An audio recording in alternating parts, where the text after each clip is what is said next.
नमस्कार मित्रांनो, आज आपण अशी एक स्टोरी बघणार आहोत जी आपल्या जगण्याचा दृष्टिकोनच बदलून टाकते।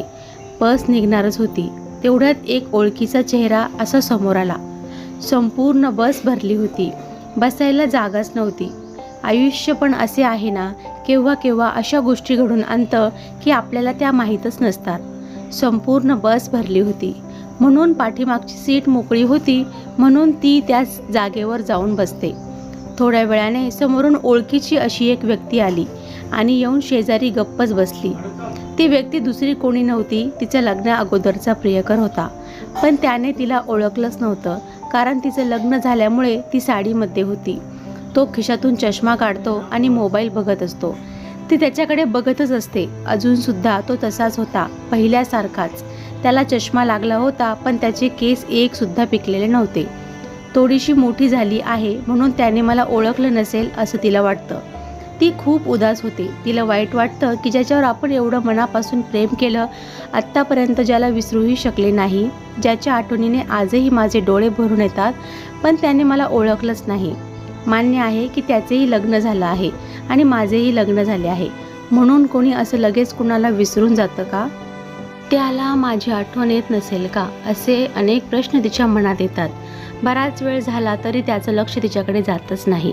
तिच्या डोळ्यासमोर जुन्या आठवणी ताज्या होतात। दोघेजण एका कॉलेजच्या फंक्शनमध्ये अशा प्रकारे भेटले होते की दोघांची एकमेकांना धडक झाल्यामुळे खूप भांडणं झाली होते। दोघेजण एकमेकांचे पक्के दुश्मन झाले होते।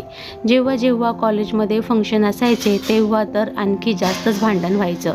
असेच बरेच दिवस जातात आणि ॲन्युअल फंक्शन जवळ येते।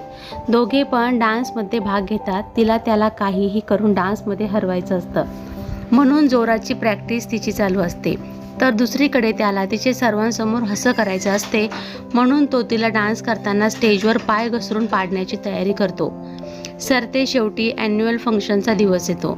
फंक्शन चालू होते। प्रत्येकजण आपली वेगवेगळी अदाकारी सादर करतात। तिचा डान्स सुरू होतो। अतिशय सुंदर डान्स ती करत होती। तो पाठीमागून हळूच येतो आणि तिच्या पायांमध्ये कॉईन टाकतो। कॉईनवरून तिचा पाय घसरून ती स्टेजवर पडते।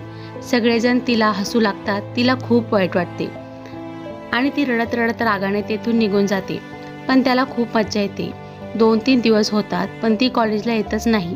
त्याच्या ते लक्षात येतं की ती कॉलेजला येतच नाही, म्हणून त्याला खूप वाईट वाटतं की आपल्यामुळे तिचं नुकसान होत आहे। तो तिच्या घरचा पत्ता तिच्या मैत्रिणींना विचारून घरी जातो आणि तिला सॉरी बोलतो। त्यानंतर दोघांच्या मध्ये खूप चांगली मैत्री होते।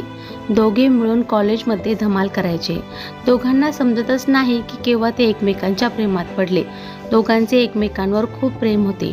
एक दिवस कॉलेज सुटल्यावर दोघे पण भेटतात आणि आपले प्रेम व्यक्त करतात। असेच बरेच दिवस जातात आणि एक दिवस त्याचा फोन येतो, मला माफ कर, माझं लग्न ठरलंय, मी तुझ्यासोबत लग्न नाही करू शकत, असं बोलून तो फोन ठेवतो। बस थांबते आणि ती आठवणींमधून बाहेर येते। अजूनही त्याचं लक्ष मोबाईलमध्येच होतं। त्याने तिला पाहिलेच नव्हते। तिचा स्टॉप आल्यामुळे ती बसमधून उतरण्यासाठी त्याला थोडं बाजूला होता का, मला जायचं आहे म्हणून बोलते।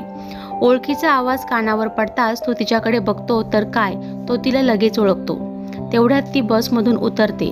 तो पण आपल्याला पुढे जायचे आहे हे विसरून तिच्यासोबतच उतरतो आणि तिला भेटतो। तिला बघून त्याचे डोळे भरून येतात।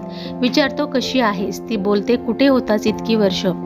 तुला एकदाही माझी आठवण आली नाही का? का खेळलास माझ्या भावनांशी? तुला काहीच कसं वाटलं नाही माझ्या भावनांशी खेळताना? असं नातं तोडून कधी तुटतं का? तुला जर दुसरी मुलगी आवडत होती तर तू माझ्याशी प्रेमाचं नाटक का केलंस? तो बोलतो, माझा नाईलाज होता म्हणून मी दुसऱ्या मुलीशी लग्न केलं, पण खरं प्रेम मी फक्त तुझ्यावर केले आणि अजूनही तुझ्यावर करतो।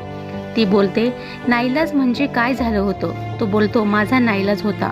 माझ्या वडिलांनी त्यांच्या मित्राला वचन दिले होते की त्याच्या मुलीसोबतच माझं लग्न होईल आणि माझ्या वडिलांची शेवटची इच्छा होती की मी तिच्याशी लग्न करावं, म्हणून त्यांनी माझ्याकडून वचन घेतले होते। त्यासाठी म्हणून मी तिच्याशी लग्न केलं। तुझं कुणाशी लग्न झालं आहे? तू सुखी आहेस ना?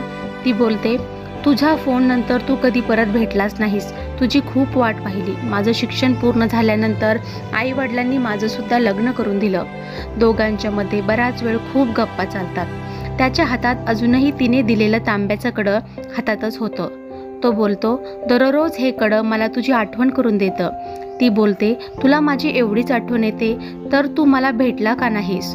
तो बोलतो, तुझं आता तुझं असं आयुष्य आहे आणि मला माझं आयुष्य आहे, म्हणून मला तुला डिस्टर्ब करायचं नव्हतं, म्हणून नाही भेटलो. जीवनातील असा एक क्षण होता तो की ती मरेपर्यंत विसरू शकत नव्हती. तो तिला सुरक्षित घरापर्यंत बाहेरूनच सोडून जातो.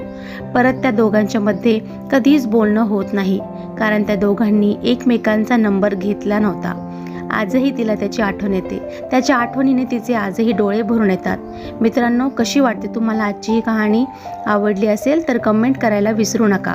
भेटूया पुढच्या कहाणीमध्ये. तोपर्यंत धन्यवाद.